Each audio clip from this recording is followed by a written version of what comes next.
Some people get it all backwards. They try to use video to portray a big self and present an idea as worth spreading and hope that turns them into an authority. But that really isn't the way it works. What's true is that an authority's best content will come through their big self, and they can use video to become visible. Of course, having great content to share is a teeny tiny part of living from the big self. The never-ending nightmare of need is over. You're not chasing after the brass ring. You are the brass ring. You've transitioned from being the chaser to the chased. So, future visible authority, meet your big self.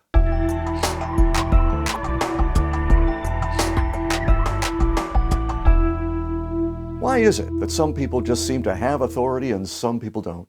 Some create content that lands and sticks and grows and spreads, and others, stuff that disappears like mist at the dawn of day.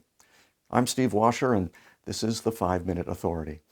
Our best content will always come from our big self. It's the part of us that picks up on big ideas, the ones sort of, floating in the ether, the ones that are here to change us.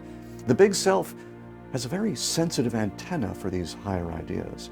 And when we express them on video, it leads to our becoming a visible authority.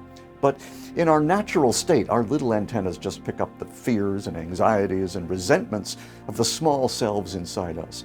And that leads to imposter syndrome, which is not the fear of being found out.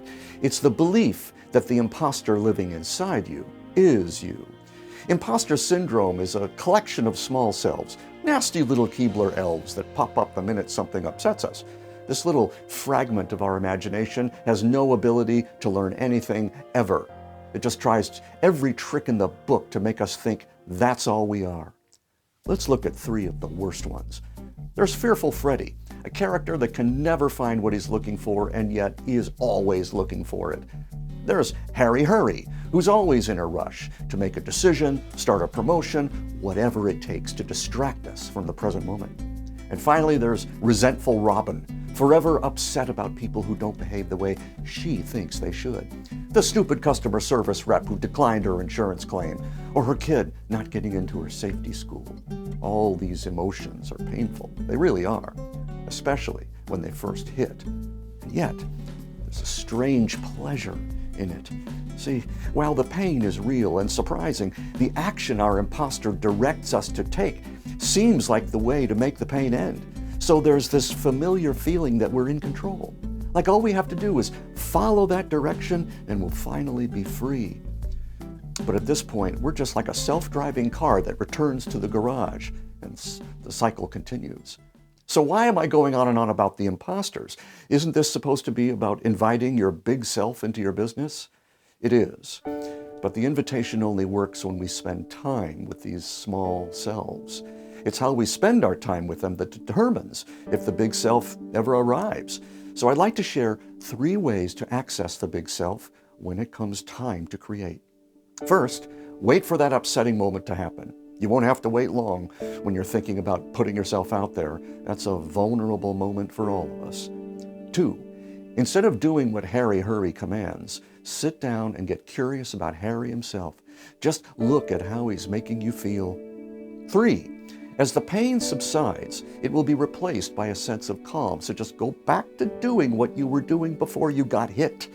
And before long, you'll get an idea to share. That idea, even small and unformed, very likely comes from your big self.